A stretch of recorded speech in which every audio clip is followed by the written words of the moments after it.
Shikues të Alert, mirëmbrëma, përshëndetje nga ekrani i televizionit Ora News. Jemi sot në këtë emision të radhës, si çdo të premte në orën 21, për çështje që lidhen me konsumatorin, po e themi, sepse kjo është tema kryesore e programeve pra në të Alert. Do të flasim sot për ngjarjen e fundit fakt që lidhet me industrinë e shpendëve dhe konkretisht gripin e shpendëve. Me 3 mars, Ministria e Bujqësisë dhe Zhvillimit Rural, pra pak ditë më parë, dhe Autoriteti Kombëtar i Veterinarisë dhe Mbrojtjes Bimëve njoftuan zyrtarisht praninë e gripit shpendëve në një stabiliment të mbashtrimit pulave për vezë. Në fakt, pas disa rasteve sporadike në dhjetor dhe në janar, në mos gaboj, në Zallherr, Paskoqan, Nardë dhe lagunën e Karavastas, diku shpend tegër pra në Karavastas dhe Nardë, dhe në pula Oborri, në shpend Oborri në Zallherr dhe Paskoqan, vatrat të cilat u eliminuan, u vunë në zonat në karantinë dhe nuk pati e curit në mëteshme të virusit.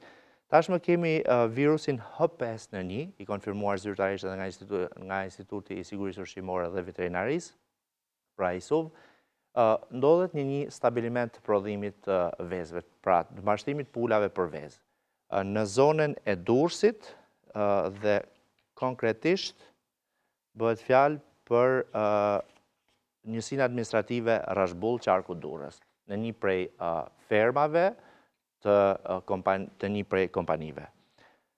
Situata sigurisht nuk duket alarmante, ta themi për sa kohë është vetëm një stabiliment, ndërkohë e gjithë bota është në alert për shkak të virusit të gripit shpendëve, influencës aviare, Shtetet e Bashkuara të Amerikës, Evropa po ashtu, në Afrika vatra, dhe janë me miliona shpend të ngordhur nga shtamet të ndryshme, 2 kryesisht, por nga gripi i shpendëve. Do diskutojmë sot për këtë çështje, por edhe për sigurinë e konsumatorit në raport me prodhimin, pra konkretisht vezët në këtë rast.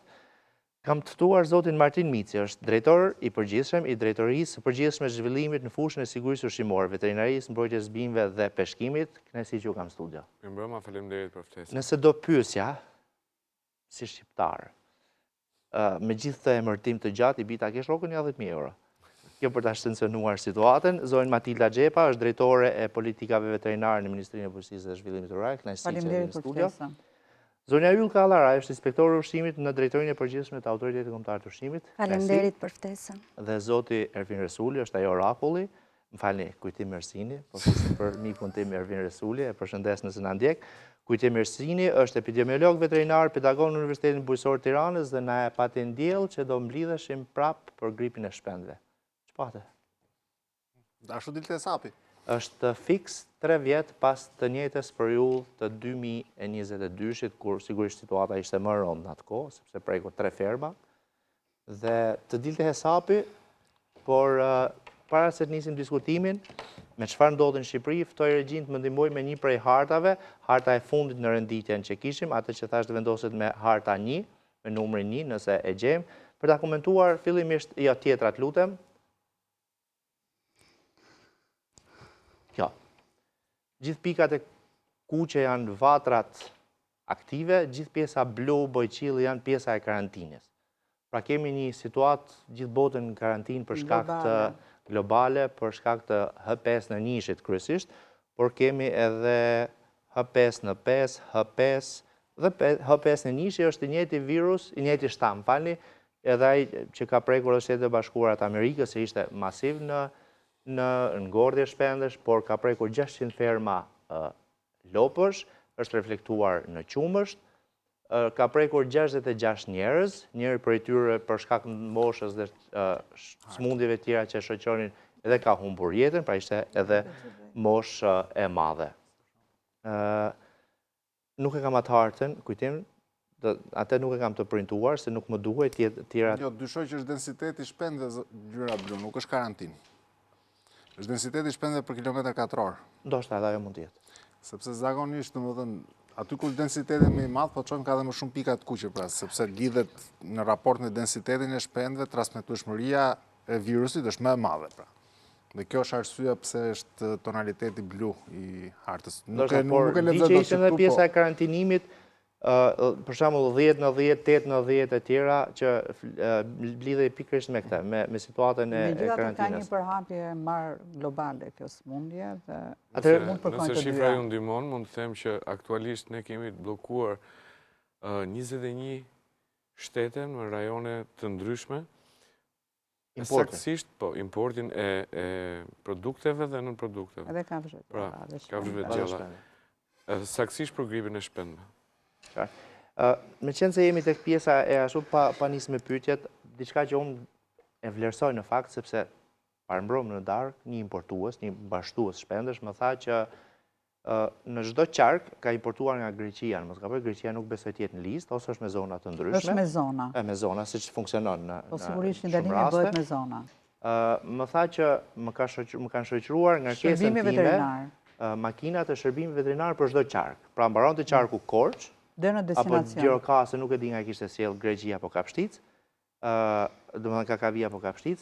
Pastaj kur arrien në qarkun tjetër, më shoqëron te Bësh me qarku tjetër, stafet nëpërmjet shërbimeve veterinare dhe në destinacion. pavarësisht se ishte më shkurt, nuk lejuan kamionin që të kalonte nga qarku Durrës, po desh të vinte nga Elbasani për Tiranë dhe të shkonte për pjesën veriore të Është saktë, është një nga masat e ndërmarra. Jo, unë e vlerësova pa ditur gjëra teknike, duke qenë se jam as mjek veteriner. Zonja Xhepa, çfarë ndodhi konkretisht? Me 3 pra doli lajmi i pranisë në stabiliment. Mua do më lejosh një radhë parë si përfaqësuesi i politikave veterinare në ministri, të prezantoj kuadrin ligjor që ne kemi në fuqi. Ne kemi një kuadër ligjor në fuqi që është përputhje me të gjitha standardet e legjislacionit BE-s dhe të praktikave që jep Organizata Botërore e Shëndetit Kafshëve dhe FAO. Kemi disa rregullore dhe akte ligjore që lidhen me kontrollin, parandalimin dhe çrënjohjen e kësaj sëmundje. Kemi një plan kontingjence në fuqi për influencën aviare. Kemi akte ligjore që lidhen me masat e biosigurisë nëpër ferma ku kemi shpend dhe masat e tjera mbrojtëse që lidhet me transmetimin e sëmundjes së influencës aviare nga shpendët e egër. Dokumenti bazë për marrjen e masave është plani kontingjencës, që është dokumenti më i rëndësishëm që çdo veterinar ka në dorë për menaxhimin e emergjencave dhe situatave të tilla që lidhen me gripin e shpendëve. Qëllimi i këtij programi është që ne ta menaxhojmë në mënyrë të shpejtë dhe efektive situatën e gripit të shpendëve, të përcaktojmë përgjegjësitë e autoriteteve kompetente, sigurisht që ne kemi një zinxhir, disa autoritete kompetente që përfshihen në menaxhimin e kësaj situate, kemi AKVMB-ja që është përgjegjëse për shëndetin e kafshëve dhe AKU-ja që është përgjegjëse për sigurinë ushqimore. Një element i rëndësishëm është ndërgjegjësimi i fermerëve, i pronarëve të stabilimenteve dhe i veterinerëve privat dhe ndërveprimi ndërmjet strukturave në kohë për marrjen e masave në mënyrë të menjëhershme. Ashtu sikurse e dim gjithë, gripi i tipit A është një virus që prek shpendët dhe gjitarët dhe ndahet në 9 grupe, kjo lidhur me glikoproteinat, kombinimin e tyre në sipërfaqen e proteinës virusit. Sigurisht ajo ndahet në disa kategori, ne kemi grip shpendësh me patogenitet të lartë, siç është H5 në njëshi që është në vendin tonë, dhe me patogenitet të ulët. Neve me datën 2 në orët e vona të natës, jemi njoftuar nga një subjekt për ngordhje në shpendarinë e tij. Shërbimi veterinar ka qenë edhe AKU-ja, ka qenë menjëherë në orët e para të mëngjesit për të vlerësuar situatën. Sigurisht që shenjat klinike të kësaj sëmundje mund të ngatrohen edhe me sëmundje të tjera, siç është pseudopesi, laringotrakeiti infektiv, që kështu është mostra dhe konfirmimi i diagnozës laboratore ai që vendos diagnozën përfundimtare. Januar mostrat janë dërguar në Institutin e Sigurisë Ushqimore dhe Veterinarisë dhe brenda 2 orëve ne kemi pasur rezultatin që kemi të bëjmë me gripin e shpendëve non tipi H5N1. Menjëherë, në bazë të planit të kontingjencës, mblidhet qendra kombëtare e krizës. Në mënyrë urgjente është mbledhur qendra kombëtare e krizës ministri, ku ka përfaqësi të gjithë aktorëve në politikë bërje, në strukturat implementuese, por dhe në institucionet e tjera. Është pushteti vendor, është mjedisi, kemi shëndetin publik. Pra janë një sër aktorësh që janë pjesë të menaxhimit të kësaj situate. Dhe ne kemi marrë vendime aty për menaxhimin e situatës, sepse kemi të bëjmë shfaqjen e sëmundjes në shpendari me rritje intensive të shpendëve që janë prodhim vezësh dhe është në një zonë kur është afër dhe me disa shpendari tjera. Me njëherë Shërbimi Veterinar Rajonal ka marrë gjithë masat e saj, kanë nxjerrë urdhrat e mbrëmshme, ashtu si dhe Ministria ka nxjerrë urdhrin për marrjen e masave në lidhje me lëvizjen e kafshëve për ta lokalizuar sëmundjen dhe mos lejuar për hapjen e saj, dhe janë njoftuar gjithashtu 68 subjekte shpendari në lidhje me rritjen e masave të biosigurisë dhe çdo mas tjetër, sepse është vetë pronari i shpendarisë o i fermës tyre që është përgjegjës për marrjen e masave për mbrojtur shpendaritë e tyre nga hyrja e këtij infeksioni. Po duhet të them se rezervuari kryesor i transmetimit të kësaj sëmundje janë shpendët e egër shtektar ujor. Neve vërtet ashtu siç e tha dhe zoti Mici, kemi disa urdhra ndalimi lidhur me situatën epizodike në vendet e rajonit, europiane dhe më gjerë, por neve marrim masa mbrojtëse për rrugën toksore. Por rezervuari i kësaj sëmundje dhe një nga elementet kryesorë të transmetimit të saj janë shpendët shtektar dhe ujor, e cila është e pamundur menaxhimi i tyre. Prandaj kjo është sëmundje shumë e vështirë të çrrënjoset, sepse nga kontakti direkt dhe i tërthort me shpendët ne kemi transmetimin e sëmundjes. Nga vlerësimi i riskut që është bërë në shumë vende europiane, kjo sëmundje ka transmetimin e saj nëpërmjet shpendëve shtektar, por edhe faktori njeri luan një rol shumë të rëndësishëm. Rritësit, punonjësit e fermave, masat e biosigurisë, veshjet dhe trajtimet të tjera janë shumë element kyç që ndikojnë në menaxhimin e kësaj sëmundje. Unë sot gjej rastin për të falendëruar çdo veterinar që është në drejtorinë veterinare dhe në terren, që bën një punë të palodhur për menaxhimin e situatës. Veterinerët janë në 5 grupe të ndarë në terren. Sigurisht janë ruajtur parimet bazë që një grup që shkon ke stabilimenti, që ka shenja klinike, mos jetë ai që të shkojë ke stabilimenti tjetër, që të shërbejë si një vektor për hapjen e sëmundjes. Sigurisht një element rëndësishëm ke ne janë dhe pajisjet, veshjet mbrojtëse, sepse ne duam të ruajmë dhe stafin tonë, disinfektantët, mjetet e disinfektimit. Veterinerët janë në terren, por monitorojnë gjithë zonën, sepse është vendosur në karantinë në bazë të gjithë stacionit që kemi fuqi, zona 3 dhe 10 km. Po bëhet inventarizimi i zonës, po kontrollohen gjitha fermat në 3 dhe 10 km, vetëm sot, informacioni progresiv që kemi, janë kontrolluar nga Autoriteti Kombëtare Veterinarisë dhe Mbrojtjes Bimës 525 ferma. Dhe deri tani ne nuk kemi raste në fermat e tjera. Sigurisht ne jemi në gjendje alerti, gjithë shërbimi veterinar është aty, shërbimi veterinar për bashkëpunon edhe me bashkinë e pushtetit vendor dhe me policinë e shtetit për bllokimin e rrugëve, për të ndaluar lëvizjen e mjeteve me shpend. Ajo që thatë dhe juve është e vërtet, është në terren, veterinarët tonë janë çdo ditë që shoqërojnë ngarkesat deri në destinacion, kontrollojnë tregjet e kafshëve të gjalla. Sigurisht nga fermat, do flasi dhe kolegja ime, nuk dalin shpend dhe produkte që vinë vezë, dhe janë marrë gjitha masat për eliminimin e kapanoneve që kanë shenja klinike dhe janë të konfirmuar me gripin e shpendve H5N1.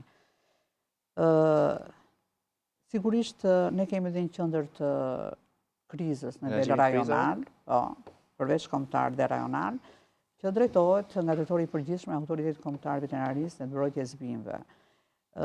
Ne në mënyrë të vazhdueshme mblidhem në qendër krize për zgjidhjen e problemeve. Është e vështirë menaxhimi i situatës së tillë. Ke të bësh me një numër shpendësh që ngordhin dhe eliminohen, ke të bësh me një sër situatash që duhet të menaxhosh dhe që kërkojnë burime njerëzore në terren dhe për marrjen e vendimeve që të mundim ta lokalizojmë sa të mundemi në vatër infeksionin dhe për të ruajtur gjithë fermat që janë rreth e përqark, sepse kjo është një sëmundje që ka një mortalitet të lartë, ndodh ngordhja 100% e shpendëve dhe është një dëm shumë i madh ekonomik për industrinë e shpendarisë. Kjo ka ndodhur në gjitha vendet e Europës dhe më tej.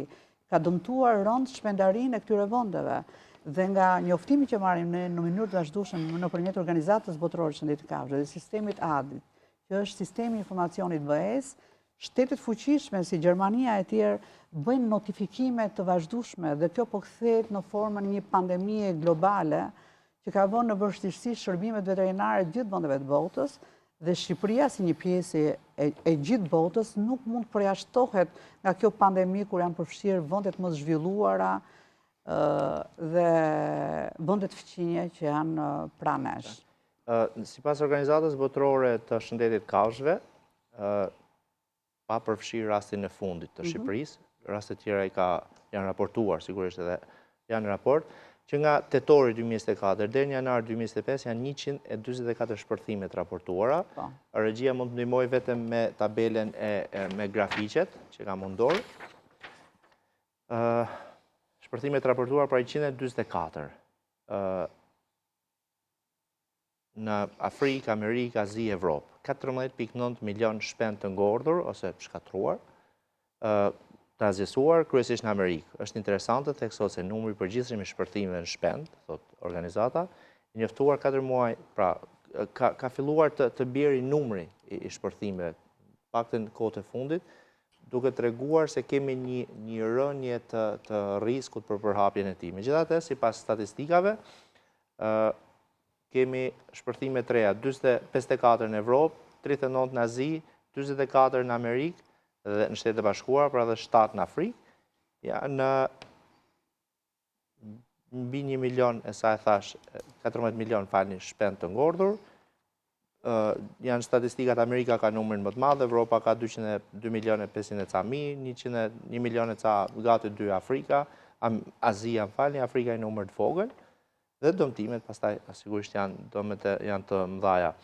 Zoti Mici, sigurisht kjo është një situatë jo mirë për Ministrinë e Bujqësisë dhe Zhvillimit Rural, pra të vënë në një ngërç, në një deri diku ndoshta edhe panik si do të menaxhohet, si do merren masat për të mos u përhapur e tjera, se marsi para 3 viteve ishte katastrofik sepse ndodhin në 3 stabilimente të mëdha, thujse punë ditësh në të njëjtën kohë, apo 4 u prekte një më mbrapa në mos gaboj.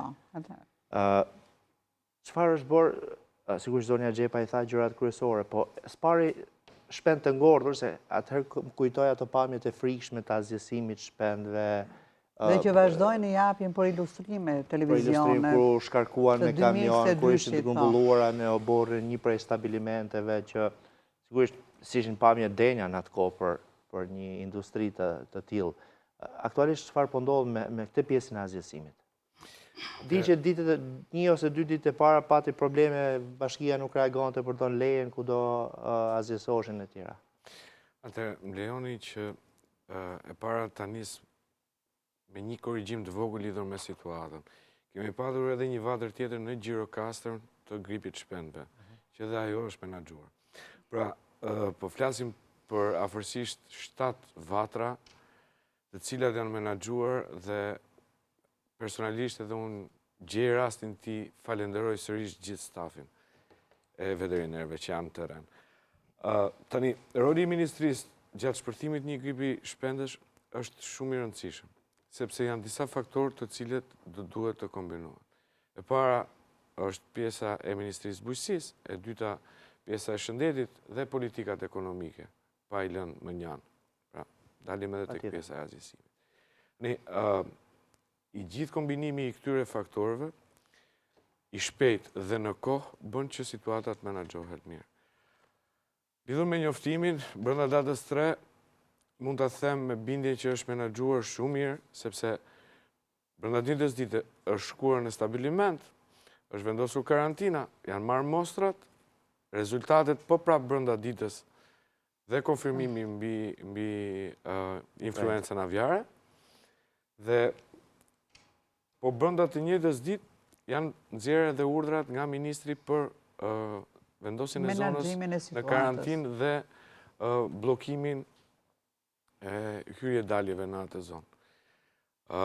Aktualisht që flasim, janë eliminuar afërsisht 69.000 shpend, sepse nënkuptohet që në ferm nuk azjesohen vetëm shpendet e ngordhura, por dhe ato që janë gjalla, sepse vatra duhet eliminuar e gjitha.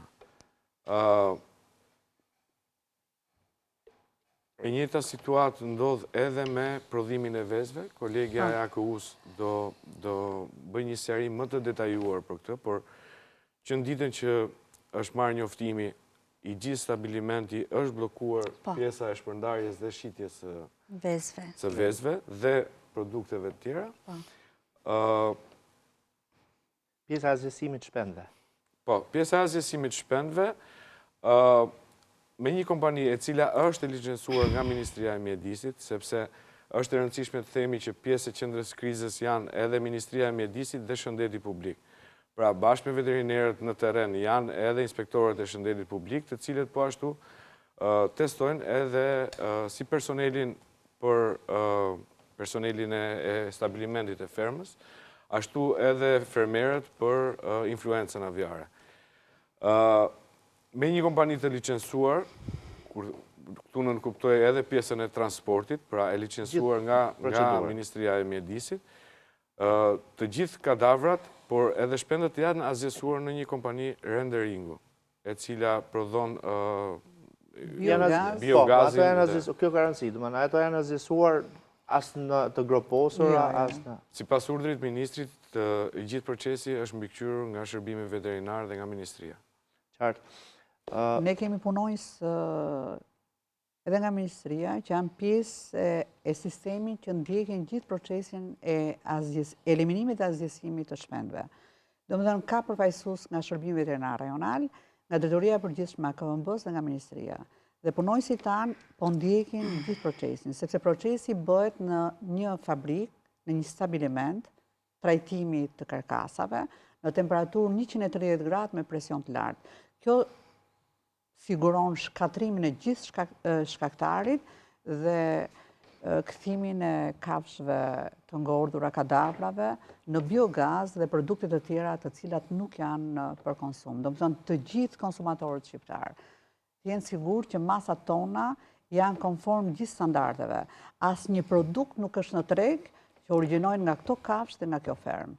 Janë marrë në masat e biosigurisë më të lartë për transportin dhe për azhësimin e tyre. Do shkoj tek zoti Mersini, si e parashikove që të plidheshin prapë, si të dolin llogaritë? Pa zanat epidemiologjia me parashikim, apo një me parashikim, nëse si jemi orakull, po. Praktikisht, pandemia e gripit shpendëve për popullatën e shpendëve, që themi nga viti 2000 e tutje, është pandemia më e madhe e gripit shpendëve H5N1 që ne njohim deri më sot. Pra ne e njohim virusin që përhapi që nga vitet 90, në 2006 u prekëm dhe ne si Shqipëri, por si tush intensiteti ra. Ndërkohë që kemi një rritje të madhe të intensitetit si në numër vatrash, por edhe në shpërndarje gjeografike. Praktikisht vetëm Australia mbetet relativisht e pa prekur, por që prapë dhe Australia mund të preket, sepse rrugët e shpendëve shtektar kalojnë përmes Australisë.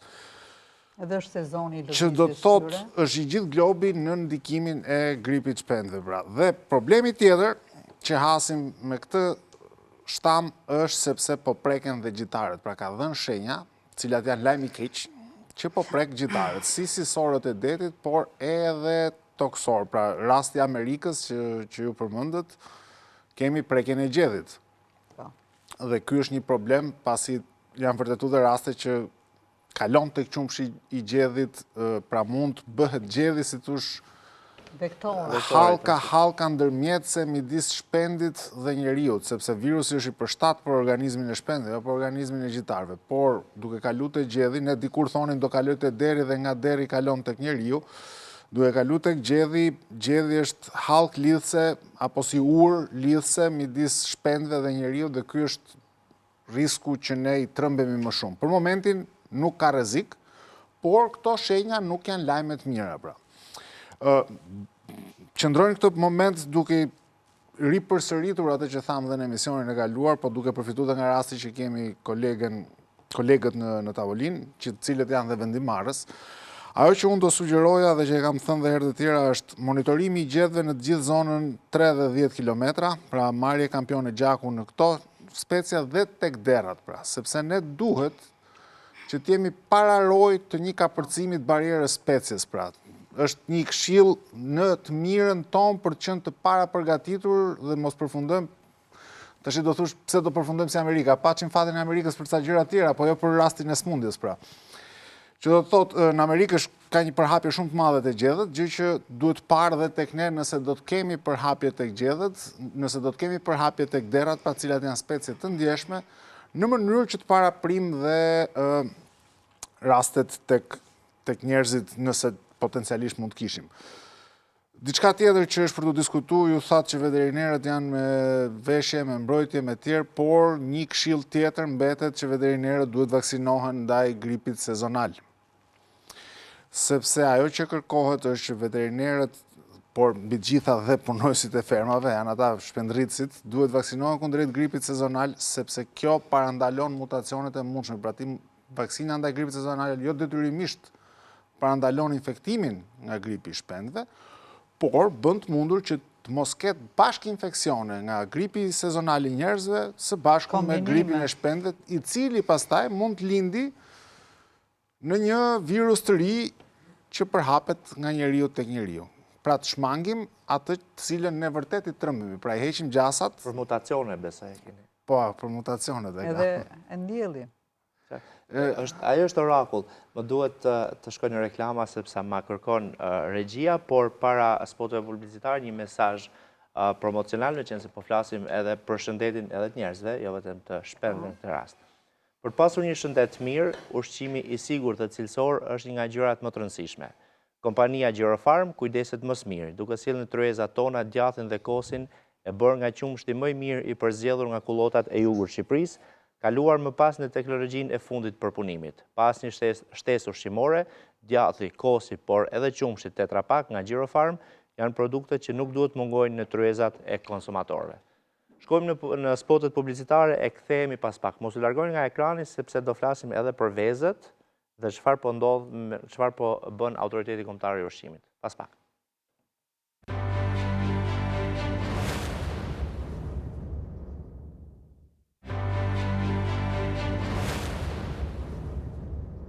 Jemi sërish në alert në këtë pjesë të dytë dhe po flasim për situatën e gripit shpendëve në Shqipëri. Tashmë e konfirmuar një stabilment të rritjes shpendëve për vezë, pas rasteve pra që e përmenda në fillim të programit në ferma Oborësh, pra sporadike dhe në lagunën e Karavastazda të Nartës në Shpend të Egër. Konfirmimi është bërë zyrtarisht nga autoritetet shtetërore me 3 mars dhe është shtami H5N1.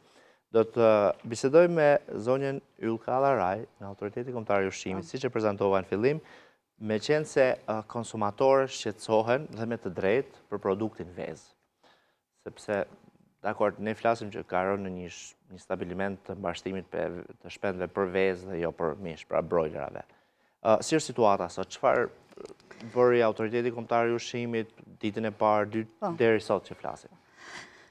Atëherë, pikë së pari dua të them që nuk ka vend për panik, pasi situata është nën kontroll. Janë marrë të gjitha masat në mënyrë të menjëhershme.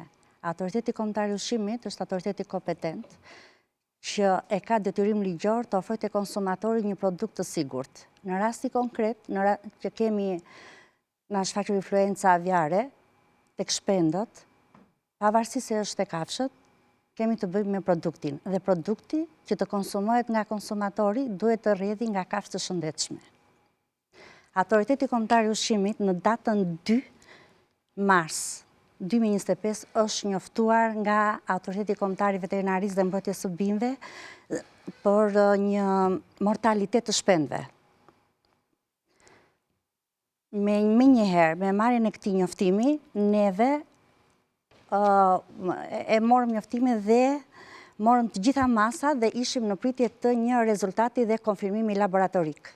Në datën 3 mars, ka ardhur konfirmimi, është marrë kampioni, është analizuar nga Instituti i Sigurisë Ushqimore dhe Veterinarisë dhe po në datën 3 që ka ardhur konfirmimi, trupa inspektuese e Autoritetit Kombëtar të Ushqimit së bashku me trupën inspektuese të Autoritetit Kombëtar të Veterinarisë dhe Mbrojtjes së Bimëve kanë shkuar në stabilimentin e mbashtimit të shpendëve. Institucioni i Autoritetit Kombëtar të Veterinarisë dhe Mbrojtjes së Bimëve ka bërë karantinimin e fermës, e stabilimentit, ndërsa trupa inspektuese e Autoritetit Kombëtar të Ushqimit dhe Veterinarisë, Autoritetit Kombëtar të Ushqimit ka marrë menjëherë masa për produktin vezë.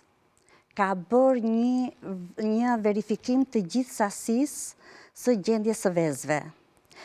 Ka blokuar sasinë e vezëve të datës 2 dhe 3, për faktin se në datën 2, duke qenë se kishte mortalitet të shpendve, por akoma nuk na ishte konfirmuar. Mund të kishte qenë ajo.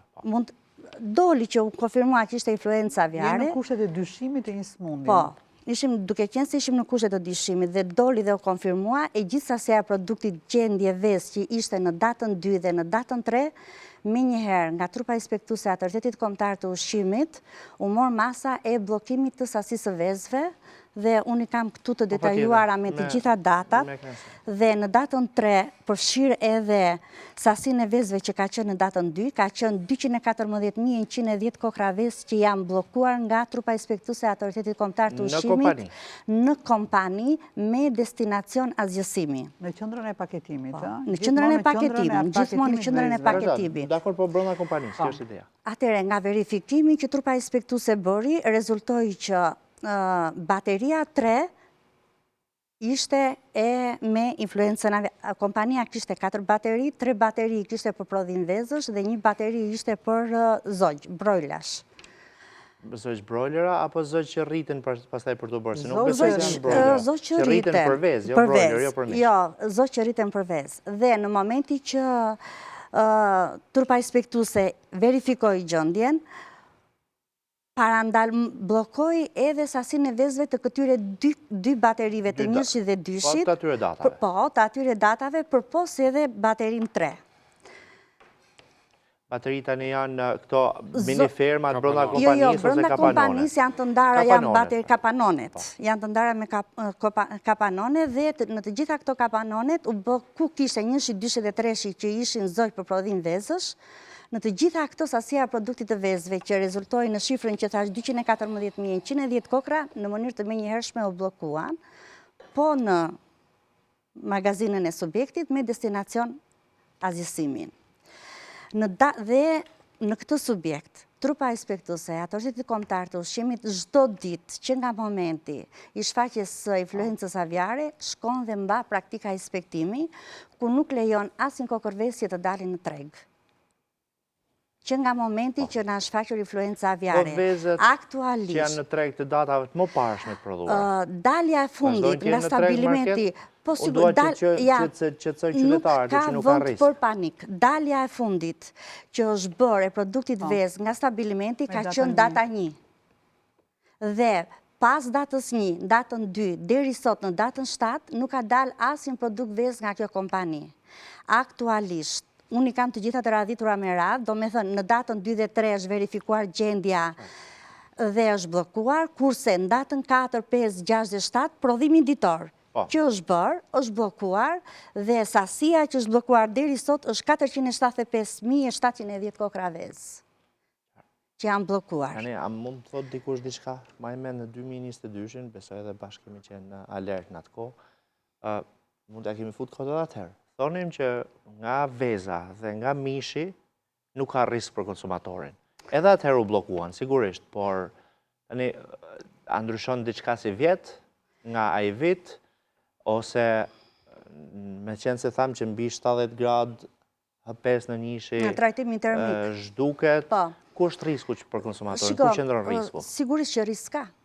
Tani, produkti edhe mishi edhe veza që vjen nga kafshë të infektuara me influenca aviare nuk mund të konsumohet.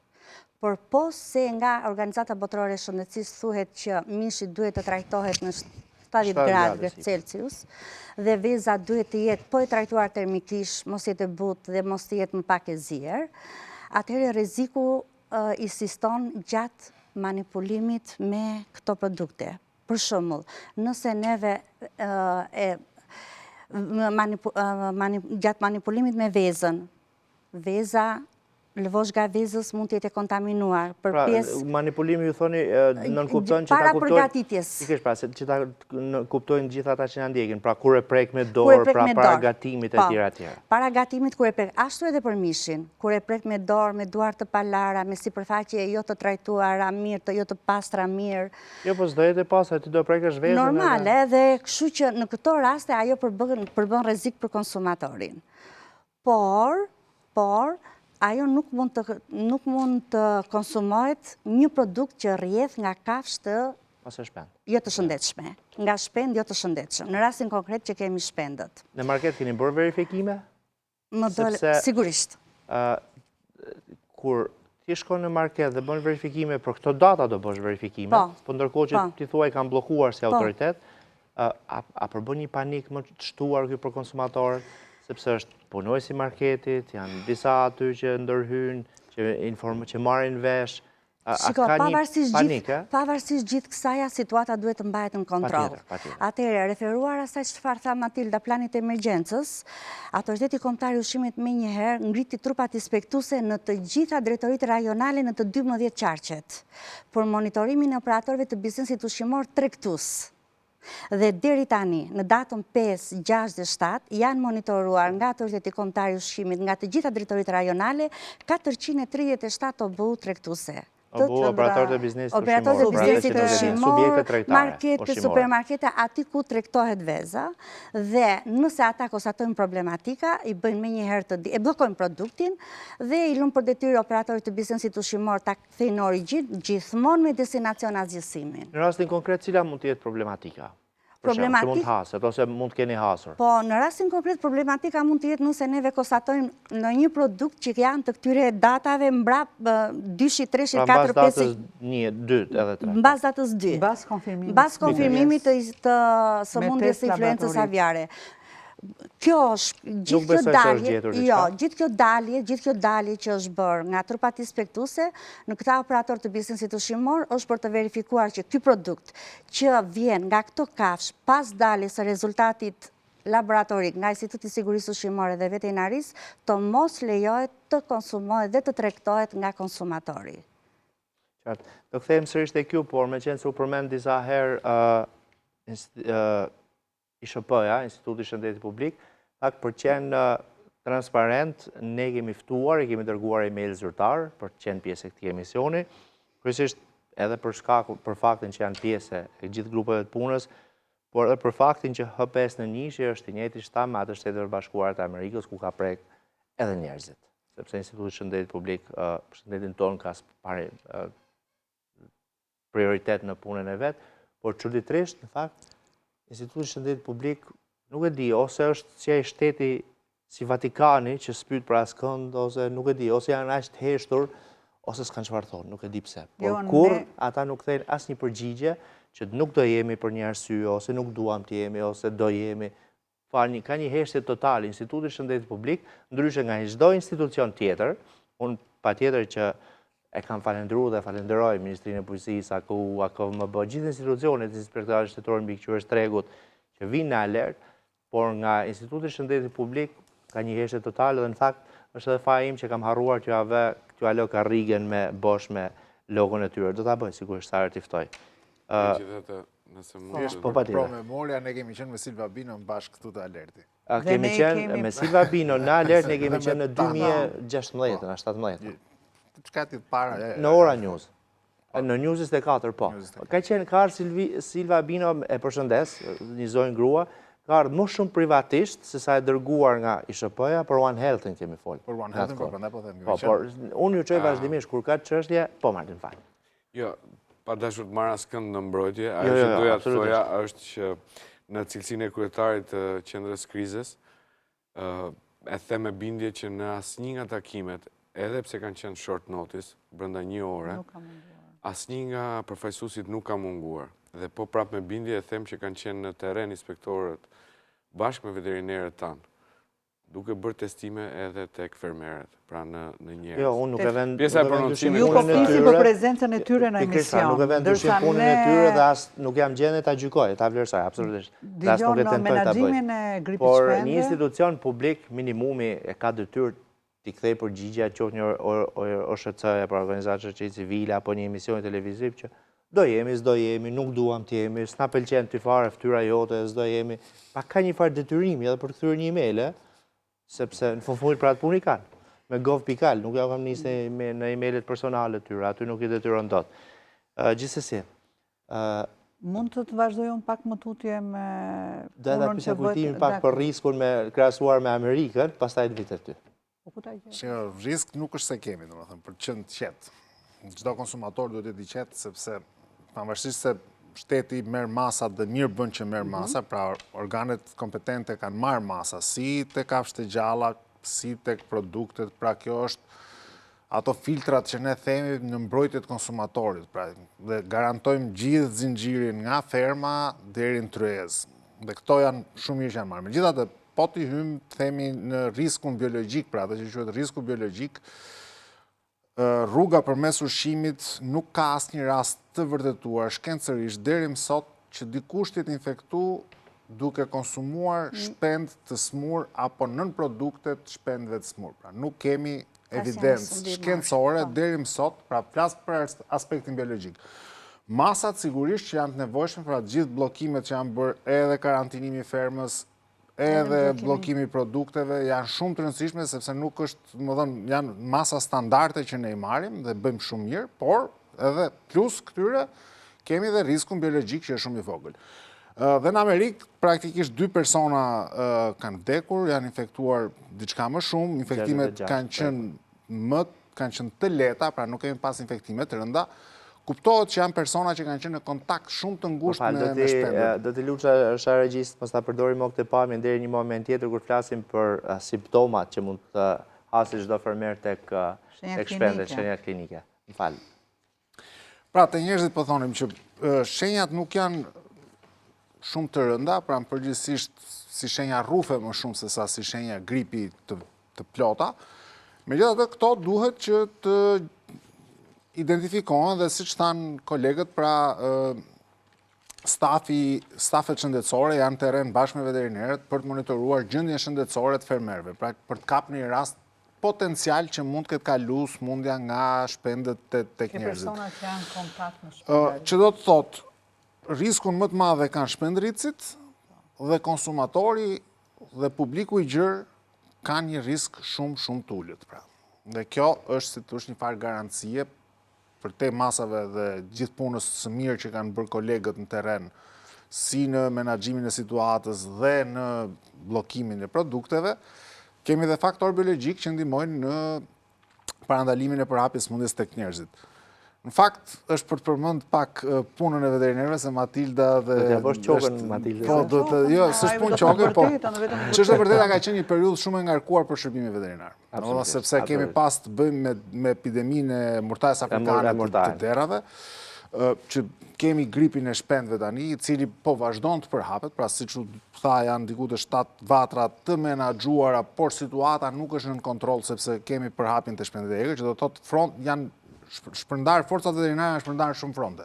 Plus masat profilaktike që kanë bërë. Plus që janë detyrimet vjetore që janë kontrolli bruçelozës, plasjes, tuberkulozit, që janë rutina, kontrolli thertoreve, pra domethënë përveç punës rutinë kemi dhe përballjen me 2 epidemi, që nën kupton ky shërbim kërkon mbështetje më të madhe dhe kuptohet sepse është nën presion të vazhdueshëm të smundjeve epidemike, gjë që nuk është e lehtë për shtete shumë më të zhvilluara dhe kuptohet që dhe për shërbimin ton nuk është as pak e lehtë dhe është në limitet si thosh të forcës vetë, sepse ju vetë thatë morët shembull që shoqërohej një kamion nga pika kufitare deri në fermën e destinacionit, çdo qark me veterinerët e vet. Po kjo është një punë ekstra e cila nuk është punë rutinë e shërbimit veterinar, pra dhe du të kuptojmë, apo postobloqet që ngrihen me turne nga 24 orë në 7 ditë javës. Pra, këta njerëz janë në shërbim të komunitetit, në shërbim të konsumatorit, të shëndetit kafshëve dhe të shëndetit publik, pra ajo që i përmbledh shëndetit publik veterinar, që në kupton këta njerëz janë heronjtë e ditës, të heshtur, por që sigurisht kërkojnë mbështetje dhe vëmendje më të madhe për sa i përket punës që ata bëjnë dhe sigurisht meritojnë gjithë lavdrimet e mundshme, cilat janë të pakta, por të rëndësishme për të njohur vlerën e tyre të madhe që po kryejnë. Edhe ku qelloi kjo periudhë Sulejman Kullolli që është emëruar sot në kryetë e Autoritetit Kombëtar të Veterinarisë dhe mbrojtjes bimëve. Suksese gjithsesi, po në një periudhë të vështirë. Matilda, fjala për ty. Unë do vazhdoj prapë të pasqyroj punën e shërbimit veterinar dhe masat që marrim neve për të garantuar Për gripin apo në tërsi? për gripin e Në këtë rast shpendëve, ne jemi këtu për gripin e influencën shpendëve. aviare, po. Për influencën aviare, shërbimi veterinar, i autoritetit kombëtar të veterinarisë të mbrojtjes bimëve, ashtu siç e tha dhe kolegja ime Yllka, janë deri në orët e vona në kontroll dhe në monitorim të situatës.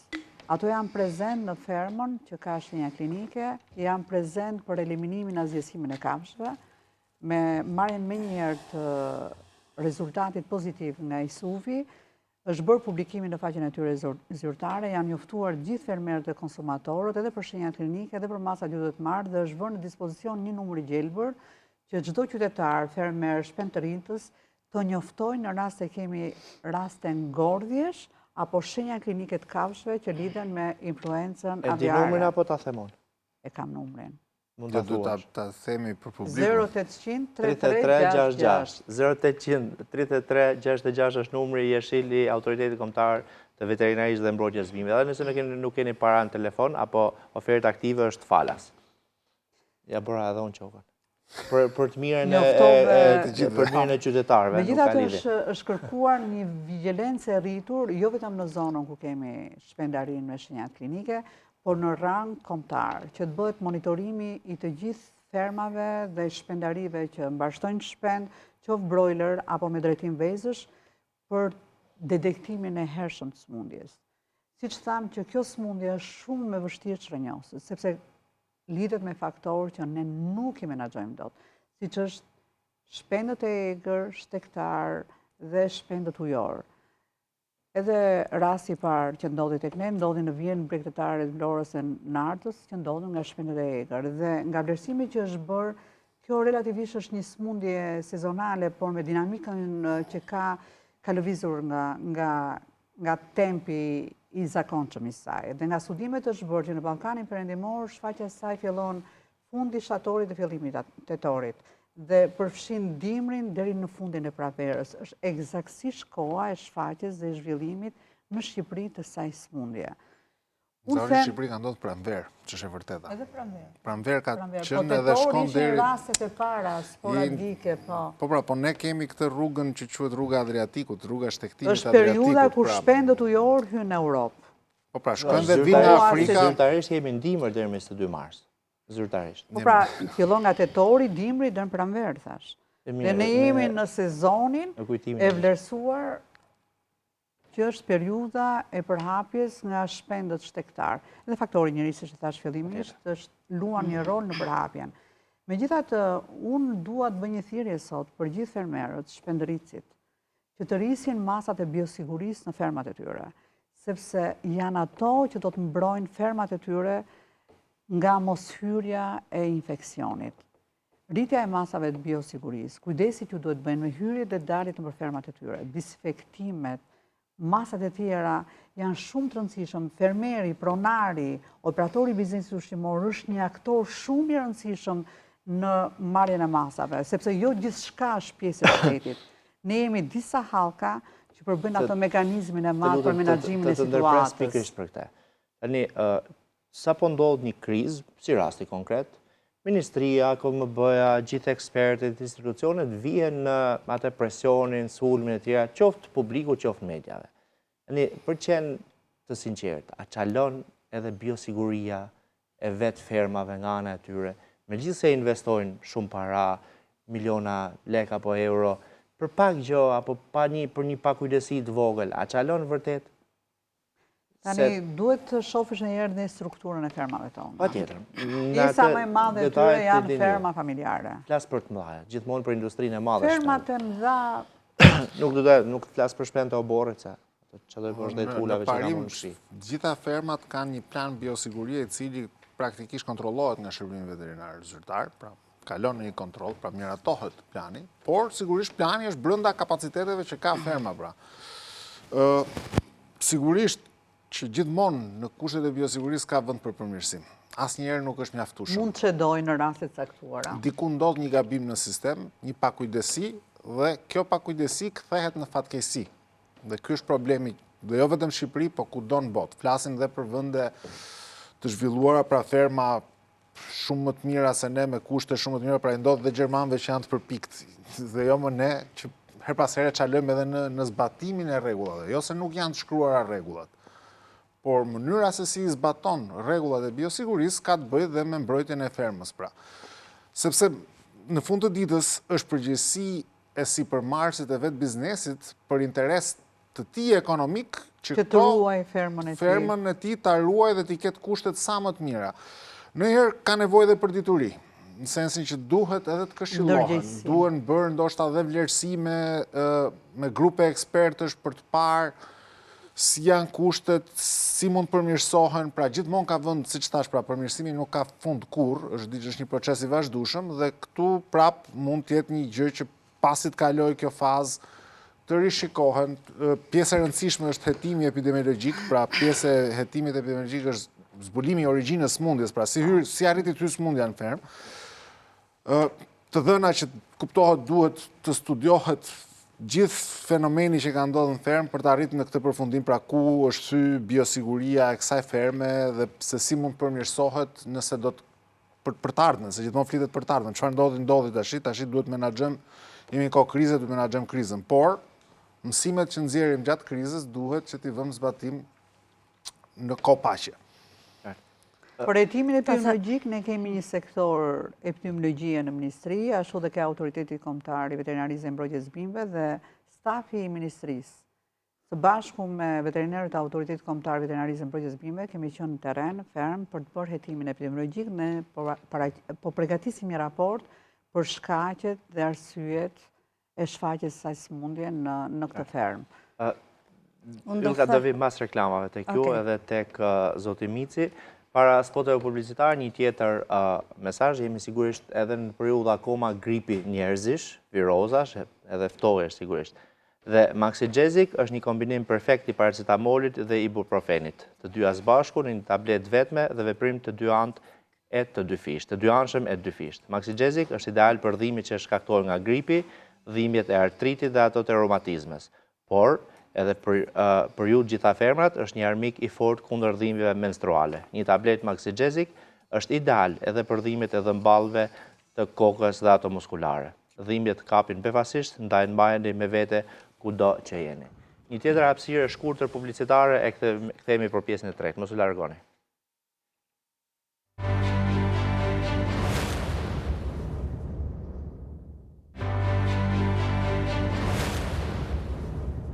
Jemi në alert në këtë pjesë të tretë dhe sigurisht në mes kolegësh, mjek veteriner, ka debat, diskutime, jo debat, më shumë në publicitet se sa live. Zoni Allaraj, fatkesish nuk ja dhash fjalën për shkak të reklamave, kështu që ju. Atëherë, unë do thoshja që në kuadër të kësaj situate emergjence që janë diagnostikuar shpendët me influencën aviare, Autoriteti Kombëtar i Ushqimit e menaxhon situatën në operatorët e biznesit ushqimor, si në stabiliment, ashtu dhe në operatorët e biznesit ushqimor të cilët tregtojnë produktin vezë. Nëse karkasat e shpendëve eliminohen dhe është kompetent Autoriteti Kombëtar i Veterinarisë dhe Mbrojtjes së Bimëve, për produktin vezë është kompetent Autoriteti Kombëtar i Ushqimit që të gjitha produktet e vezëve të bllokuara do të eliminohen. Vazhdon menaxhimi i situatës në terren. Granit madje edhe nesër, edhe pas nesër që është e shtunë në diel, trupat inspektuese të Autoritetit Kombëtar Ushqimit në të gjithë territorin e Republikës së Shqipërisë janë në terren. Janë operatorët e biznesit ushqimor të cilët tregtojnë produktin vezë dhe trup inspektuese të cilët shkojnë në stabilimente, të cilët mbashtojnë shpend. Gjatë gjithë kohës mbajmë në mbikëqyrje gjithë situatën në bashkëpunim, ashtu siç tha edhe Matilda, me Autoritetin Kombëtar të Veterinarisë dhe Mbrojtjes së Bimëve, mbajmë gjithmonë komunikimin për çdo rast, për çdo të dhënë që mund të na jepet dhe merren masa në mënyrë të menjëhershme, po të menjëhershme. Domethënë në momentin datën 3 që është diagnostikuar rasti me shfaqjen e influencës aviare në këtë stabiliment mbashtrim shpendësh, akuja ka qenë së bashku me AKVMB në të njëjtën kohë dhe në të njëjtën kohë, po në mënyrë të menjëhershme janë marrë masa për produktin. Tani unë do thosha nëse fermeri duhet të ndërgjegjësohet, u kam një ndërgjegjësim për konsumatorin.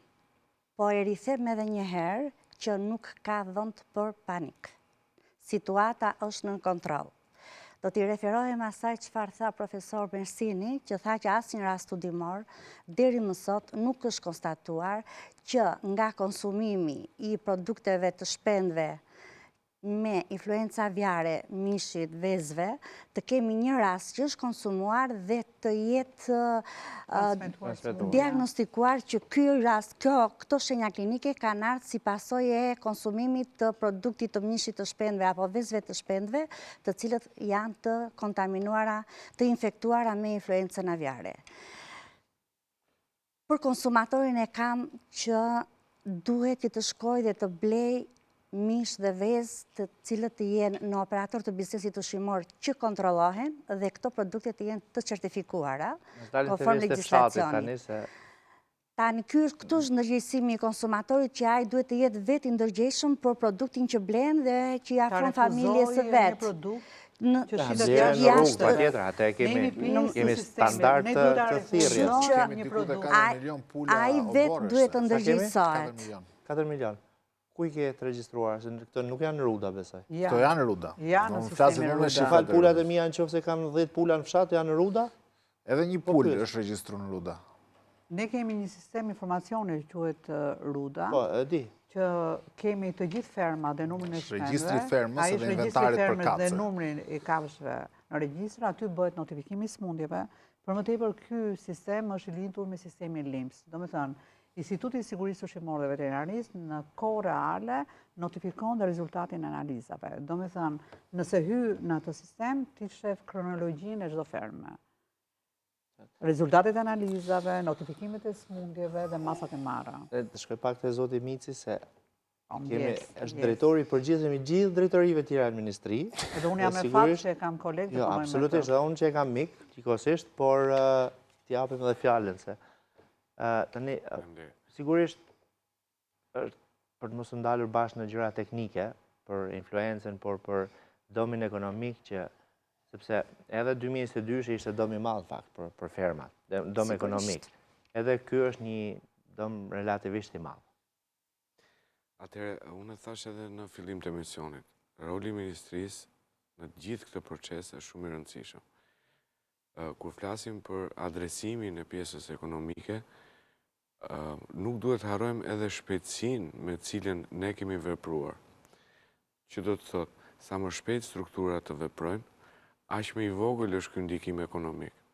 Megjithatë, nëse kthehemi tek pjesa e stabilimenteve që kanë pësuar dëmin, po të them, më të madh, kolosal, sepse janë shpendët cilat kanë ngordhur, edhe ato gjallat të cilat nuk ngordhin nga infeksioni, asgjësohen nga shërbimi veteriner. Paralelisht është edhe AKU-ja që blokon të gjithë produktin vezë. Ministria në politikat e saj patjetër që e mbështet. Keni parasysh që kjo është një smundje zoonotike. Pra, është një smundje që... Jo, nuk është zoonotike. Është zonos. Është një smundje Vetëm zonotike. se rrugët e kalimit. Pra, se mos të hapim dhe kështu pastaj, dhe i të merë panikën e njerëz. Është zoonotike, por me risk t'ullët, pra, dhe thamë, dhe shpjegum që... Po sepse nuk ka ndodhur ndonjëherë përveç Amerikës tani edhe një rast në Rusi para disa vitësh që t'jenë prej njerëz. Edhe në Azi ka ndodhur, janë diku të 950 raste. Murtaja ka qenë. Murtaja nuk prek njerëzit, pra nuk është zonos. Murtaja nuk është zonos. Gripi i shpendëve është zonos. Sidomos shtami H5N1 që kemi të bëjmë, ndër gjitha shtamet e tjera është shtami që ka potencialin më të madh zoonotik midis shtameve tjera. Është zonos, sepse sa po e thamë që edhe në Amerikë ishte patur një rast që ishte infektuar. Po, shtami po. Megjithatë, kthehemi tek pjesa e suportit ekonomik. Kjo është ndërlidhur shumë me politikat që ministria ndërmerr, pra mbështetja e të gjithë këtyre stabilimenteve që ne jemi të detyruar të ekzekutojmë gjithë shpendet, me qëllimin që mos shkojnë në konsumin human. Paralelisht duhet t'ju them edhe për pjesën e e kam të rëndësishme dhe do dalë pak nga tema, por e kam shumë të rëndësishme. Duat ju them për situatën në rajon. Dhe këtu duat përmend fëqinjët tanë kufitarët të cilët janë Greqia. Po përbalen, bashkë për Rumanin, njoftimi i fundit ka qenë ditën e sotme dhe ne kemi bërë urdhrin e bllokimit me një urgjencë të madhe. Te tabelën do doja nga regjia. Lidhet me smundjen e PPR-s ose murtaren e ruminantëve të vegjël, që falë gjithë reagimit në kohë nga i gjithë sistemi veterinar, ministria po ashtu, ka bërë të mundur bllokimin, por edhe ndërgjegjësimin e të gjithë fermerëve në zonat kufitare. Është shumë e rëndësishme për ta përmendur që është një smundje ngjitse, por do ishte shkatërruese nëse do prekej vendi. Për ekonominë e timta. Ajo praktikë e imta është vdekje prurse. Tani, pjesa ekonomike lidhet jo vetëm tek dëmi që shkaktohet në momentin që ndodh dhe azgjësohen, por edhe tek periudha dhe koha sa duhet që këto stabilimente, këta fermerë të rikuperojnë për të rihyrë në pjesën e tregut. Sa e rëndësishme është mosdalja e produktit në treg nga ana e AKU-s për produktet që ne kemi në Shqipëri, aq e rëndësishme është edhe për ato që na vijnë nga importi. Pra, edhe për këtë pjesë, ne kemi siguruar që i gjithë tregu vendas të jetë i sigurt. Matilda. Nisur nga fakti që tha zoti Minsi, vërtet ne sot kemi marrë një njoftim për prezencë në Rumani të murtares në ruminantët e vegjël. Rumania ishte prekur para disa muajsh, e mbylli si vatër dhe prap u shfaq në 2 vatra të reja. E njëjta gjë ndodh në Hungarinë. Morëm njoftim sot që në Hungari kemi shfaqje të aftës epizodike, ndodhi në Gjermani dhe tani kemi Hungari. Domethënë, bota është e trazuar në lidhje me smundjet e kafshëve. Në raport me Hungarinë, ka ndonjë mas nga Shqipëria? Sepse unë kam dorë të Kosovës në fakt. Jo. Ne sot kemi marrë urgjent, kemi nxjerrë urdhrat e bllokimit.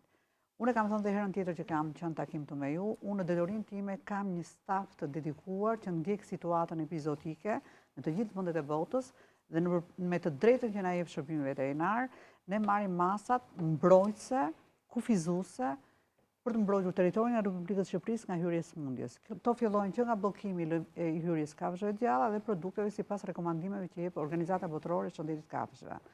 Jemi në një dinamik të vazhdueshme dhe unë ndihem me fat që në ministri kam një staf tillë, kam një gëshëtim të njerëzve me eksperiencë, njerëzve dhe një stafi të ri që punojmë me përkushtim deri në orët e vona dhe plotësojmë çdo detyrim ligjor. Një pyetje kam unë për stafet, meqense po flasim vetëm për çështjet e industrisë.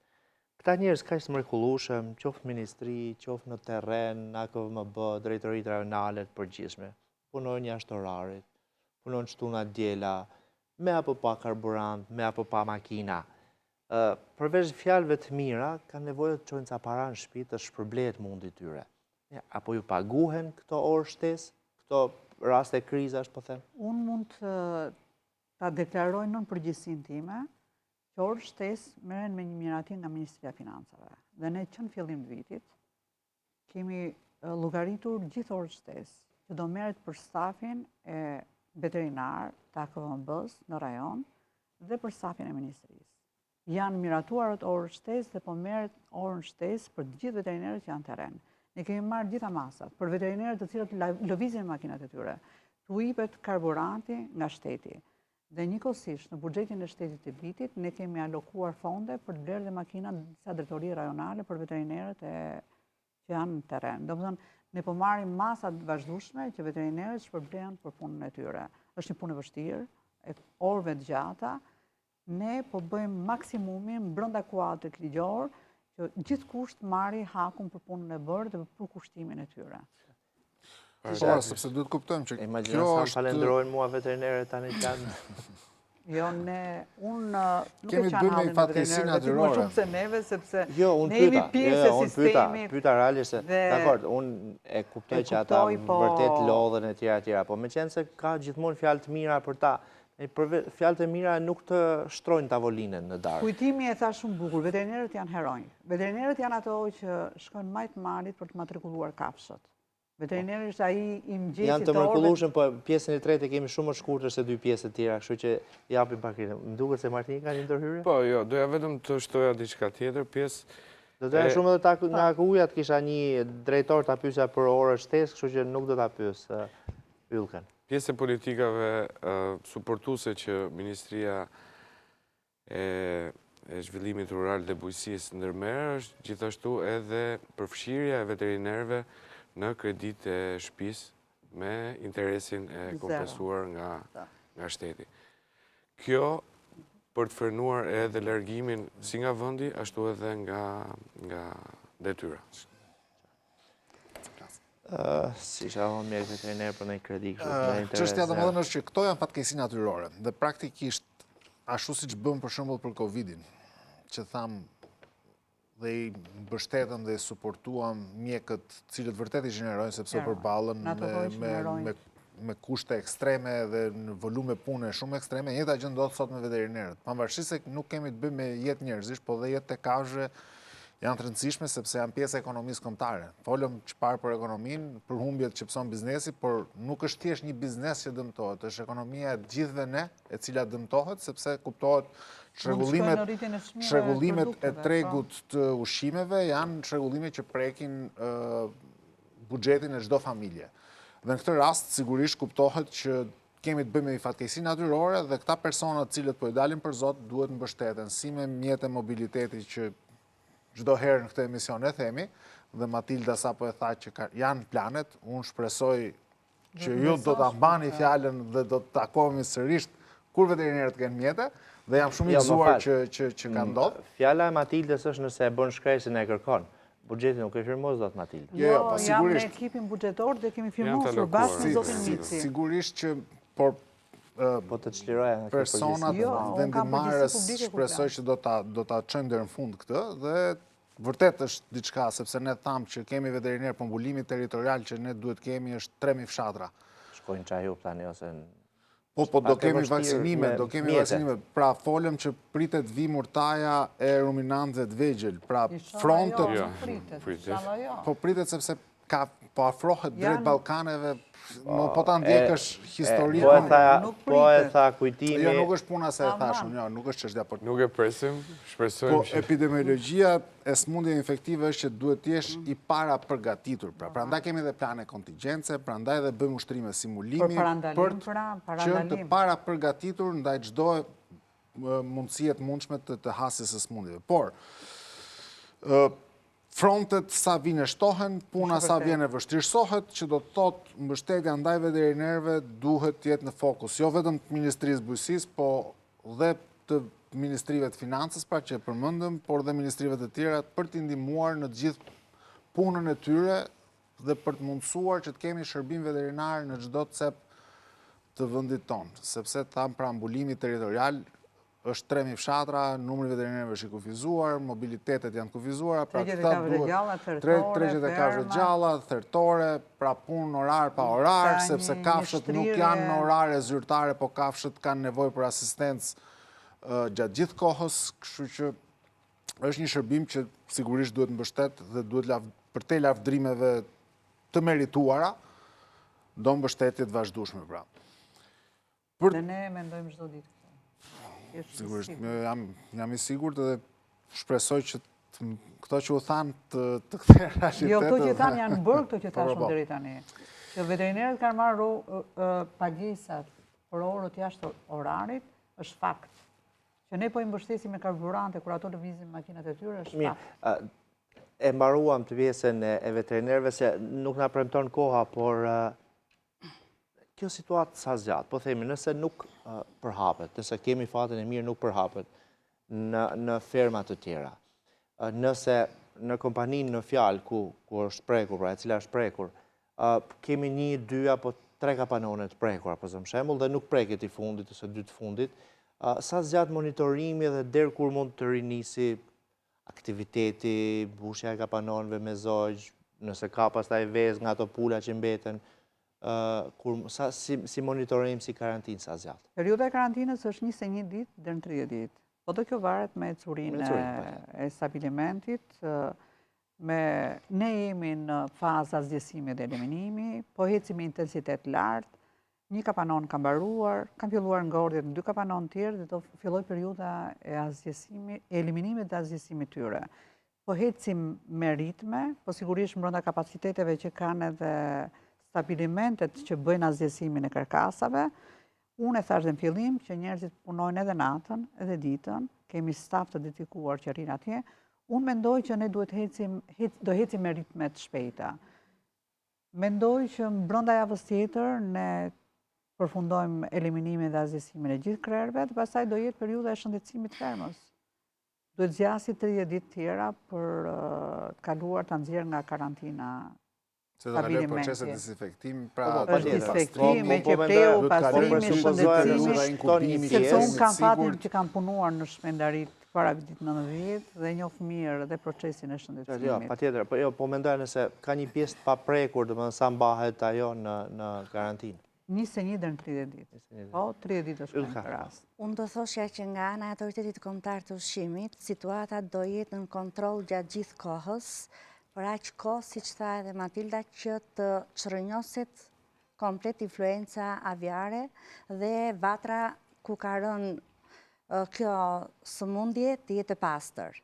Trupat inspektuese do jenë gjatë gjithë kohës në teren, në të gjithë territorin e Republikës së Shqipërisë, të gjitha drejtoritë rajonale, do jenë në të gjitha operatorët e biznesit ushqimor që tregtojnë, supermarkete dhe markete, siç janë, por edhe në stabilimentet që rrisin dhe mbashtojnë shpend.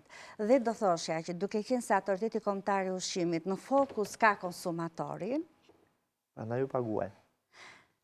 Kam një ndërgjegjësim për konsumatorin, që konsumatori e para pikë së pari, siç e thash edhe më parë, të blej produkt në pika të cilat janë të kontrolluara nga autoritetet kompetente, janë operatorët e biznesit ushqimor, supermarkete, njësi tregtuese të vogla, njësi tregtuese të mëdhaja, markete, atë ku ka produkte që janë me NIT, edhe që të gjitha janë të kontrolluara, janë objekt inspektimi dhe kontrolli nga Autoriteti Kombëtar i Ushqimit. Vetë konsumatori tjeti përgjegjshëm që ky produkt duhet trajtuar termikisht. E dëgjova regjizorin në kufjet tuaja. Dhe të marrë masa, higjienën sanitare të pastra, larje duarve gjatë përpunimit dhe manipulimit të mishit edhe të vezës në familjen e vetë. Stabiliment nuk është në treg, që nga data 1 mars. Absolutisht. Nuk kemi as edhe një lloj produkti.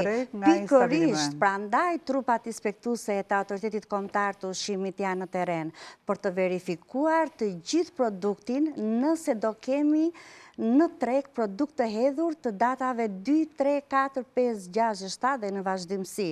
Do me thënë, data e fundit e produktit vetë që ka dalë në treg nga ky stabiliment është data 1 mars. Nga një stabiliment që të mos i keq informojmë pa dashje konsumatorë. Po, situata mbazën në kontroll. Data 2 është ndaluar, se duhet të jenë këtu sigurisht.